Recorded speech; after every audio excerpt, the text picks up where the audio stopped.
조갑제 TV 시청자 여러분 안녕하십니까. 2021년 3월 1일 오후 5시 반입니다. 이재명 경기도지사는 막말을 많이 하는 정치인으로 유명한 사람인데, 그리고 매우 공세적입니다. 그런데 지난 주말 홍준표 의원으로부터 연일 양아치에 비유하는 비판을 당하고도 오늘 또 침묵했습니다. 오늘 페이스북에는 다른 글을 올렸어요. 그 참 이상합니다. 갑자기 이렇게 순해졌는지, 사람이 바뀌었는지, 아니면 홍준표 의원이 상대하기가 거북한지. 그런데 오늘 3.1절 기념사 페이스북 등에서는 이 친일 잔재 청산에 상당히 열을 올렸습니다. 친일 잔재는 지금 힘이 없죠. 사실은 역사의 유령이죠. 그런데 현존하는 친북은 주적이고 위협입니다. 아니, 친일 잔재 청산이 급합니까? 친북 청산이 급합니까?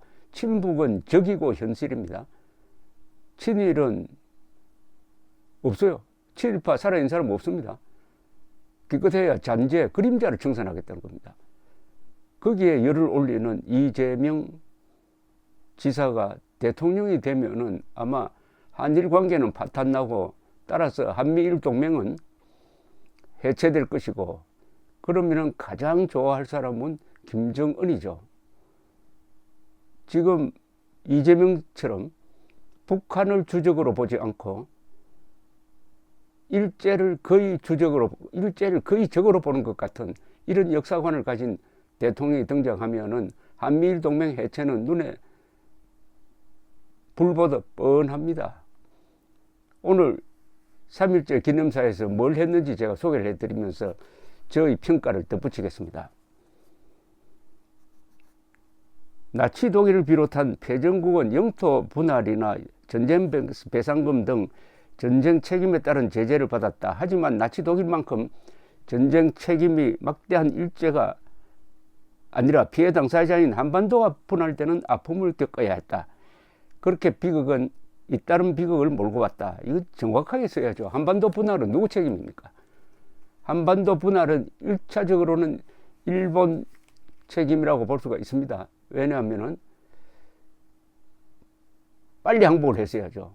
원자탄 맞은 8월 6일에 항복을 선언했으면 소련군이 들어오기 전에 한반도는 해방이 될 수 있었습니다. 그러나 늦게 선택을 해가지고 소련군이 북한 지역을 점령할 수 있는 시간을 주고 말았습니다. 그 점에서 일본의 책임이 있습니다. 그러나 본질적인 책임은 소련, 중공, 김일성에게 있습니다. 원래 38선은 분단선으로 그어진 게 아닙니다. 미국과 소련군이 군사 관할 지역으로 그은 건데, 이것을 금단의 선으로 만든 게 소련과 김일성이었습니다. 그리하여 영구 분단으로 간 겁니다. 미국은 38선을 없애고 통일 한국을 만들자, 그래하여 민주정부를 세우자, 그러니까 유엔 감시하에서 남북한 선거를 하자고 했지만은 북한이 소련의 사주를 받아가지고 거부했습니다. 그리고 두 번째 통일 찬스가 있었죠. 1950년 10월 북진이 시작되고 19일에 평양이 함락되고 25일 6일에는 육사단이 저 압록강에 도달했습니다. 이때 중공군이 쳐들어온 것 아닙니까? 중공이 북진 통일을 막았습니다. 그러면 말을 정확하게 해야 되는데 일본의 모든 책임을 뒤집어 씌우고 있습니다. 천박한 역사 인식입니다. 이 지사는 대한민국은 해방 이후에도 기득권을 유지하고 있던 친일 세력의 반발로 친일 잔재 청산의 기회를 잃고 말았다.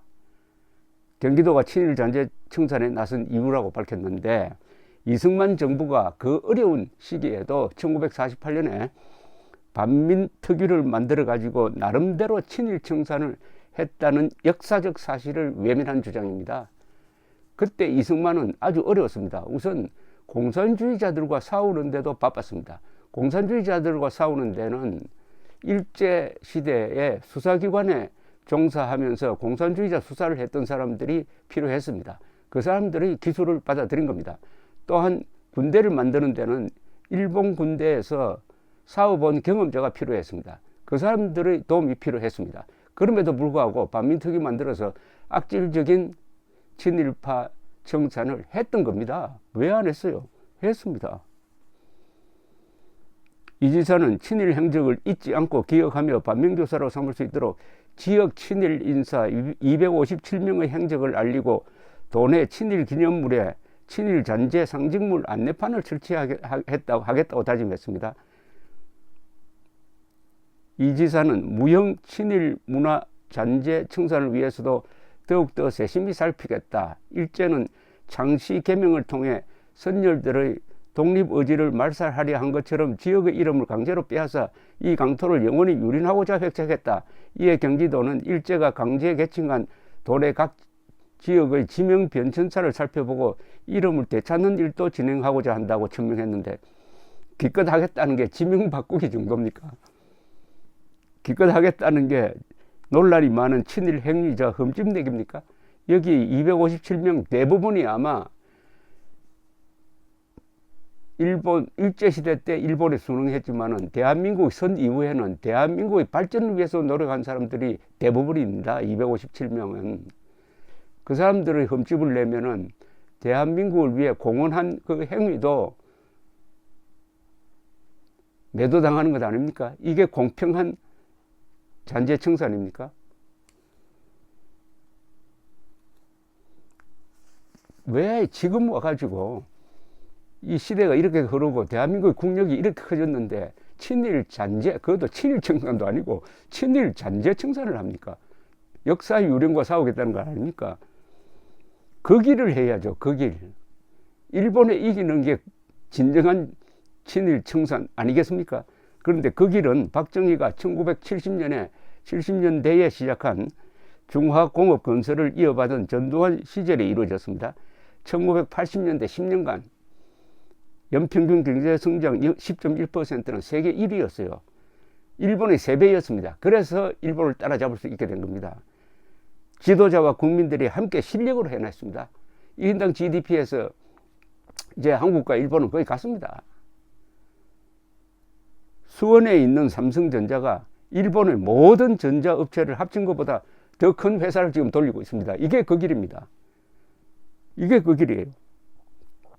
경기도가 이런 그 길을 해내는데 공헌하였다는 점, 그런 걸 알리는 게 진짜 친일 청산이 아닐까요?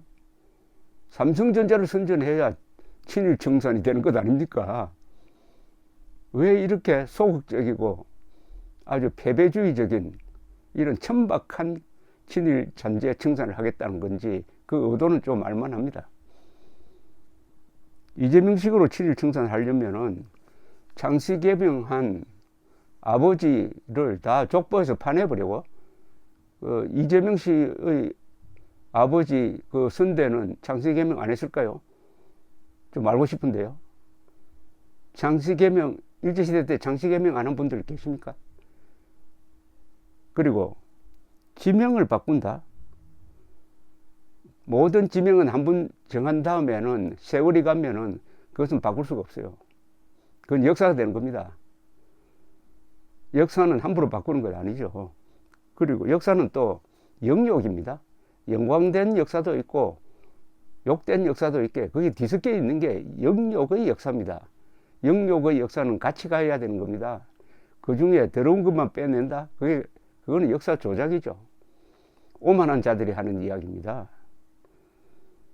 이재명식으로 친일 청산하려면 일제가 만든 경기도 내에 있는 학교 다 없애버리고 일제가 만든 경부선도 뜯어내야 되는 것 아닙니까? 친일보다 더 현존하고 위험한 것은 친김정은 세력 청산입니다. 이는 잔재가 아니고 주적이고 현실입니다. 이에 침묵하는 이재명이 한국 대통령이 되겠다고 합니다. 우리의 실존을 위협하는 주적을 외면하고 우방국을 적대시하면서 역사의 유령과 싸우는데 국민 세금을 쓰겠다니 그 지적 천박성은 반장감도 안 됩니다. 그런데 홍준표 의원으로부터 연일 양아치 소리를 듣고 있는 이재명 지사는 왜 친북하나요? 사나운 홍준표는 겁나고 말이 없는 친일파는 만만한 겁니까? 이왕 나왔으니 친북이 친일보다 나쁜 10가지 이유를 제가 간단 명료하게 정리했으니까 이재명 씨를 위해서 한번 들려드리고 싶습니다. 첫째, 일제시대에 한국인의 선택은 항일 독립운동하여 죽거나 감옥에 갈 것인가, 아니면 순응하여 살면서 실력을 길러 독립준비를 할 것인가의 양자택일이었습니다. 적극적으로 일제의 앞잡이가 된 한국인들이 있었지만 극소수였습니다. 박정희, 신윤학, 백선엽 같은 분들은 일제에 순응하는 척하면서 실력을 길러 대한민국의 발전에 이바지한 사람입니다. 이 사람들이 청산 대상입니까? 이 사람들이 친일파입니까? 친북, 좌익은 이런 사람들까지 친일파로 몰고 있습니다. 국가가 없었을 때의 친일은 본심이 아니라 거기가 생존의 수단이었습니다. 고종이 항복해가지고 친일파가 됐는데 백성이 어떻게 친일파가 안 될 수가 있습니까? 그렇다면 이 친북파, 이른바 종북파는 어떤 존재입니까? 친북파, 즉 김일성, 김정일, 김정은파는 대한민국의 자유민주 체제로부터 온갖 혜택을 누리고 살면서 국가 반역을 선택한 이들입니다. 친북을 하지 않는다고, 즉 반역을 하지 않는다고 이들을 죽이거나 감옥에 보낼 세력은 없습니다. 친북파가 되는 것은 헌법과 국가에 대한 반역임을 알면서도 그 길을 선택을 했습니다. 조국이 있음에도 자발적으로 반역을 선택한 겁니다. 이거는 친북파는 사사건건 조국을 지켜내고 고생한 사람들을 물어뜯고 북한 정권을 비호하면서도 단 한 사람 북한에 가서 살겠다는 이유가 없어요.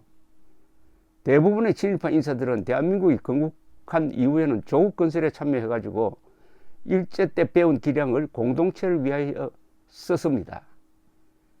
그런데 조국이 있는데도 또 공산주의가 무너진 다음에도 민족 반역자와 학살자 편을 드는 용서받지 못할 인간 집단이 친북파입니다.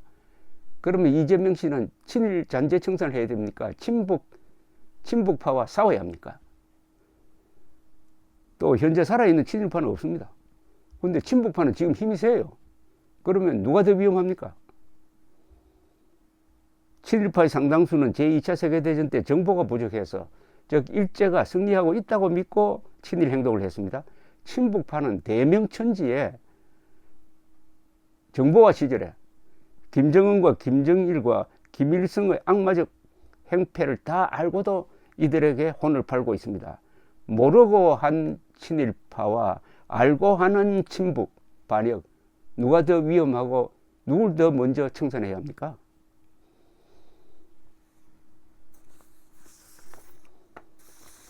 친북파가 친일파를 고발하는 것은 강도가 절도를 고발하는 것과 같아요. 역사는 이 친북파에 가혹할 것입니다. 정보화 시대에 그들이 남긴 거짓말 폭언들이 너무나 많습니다. 대대로 웃음거리가 되고 자손들까지 그들을 외면하게 될 것입니다. 오늘의 법망을 피한다고 해도 후손들에 의하여 단죄될 것입니다. 불쌍한 영혼들입니다. 박정희, 신윤학, 백선엽 같은 이들은 눈물을 씹으면서 길러온 실력으로 대한민국을 지켜내고 발전시켜 일본과 맞먹는 국력을 갖춤으로써 그 길을 해낸 위대한 세대입니다. 이들이야말로 친일파가 아니라 극일파 애국자들입니다. 이들을 욕하는 것은 선배 세대의 고마움을 원수로 갚는 폐륜입니다. 이재명 경기도지사, 우선 홍준표의 양아치 발언에 대한 답변을 기대합니다. 감사합니다.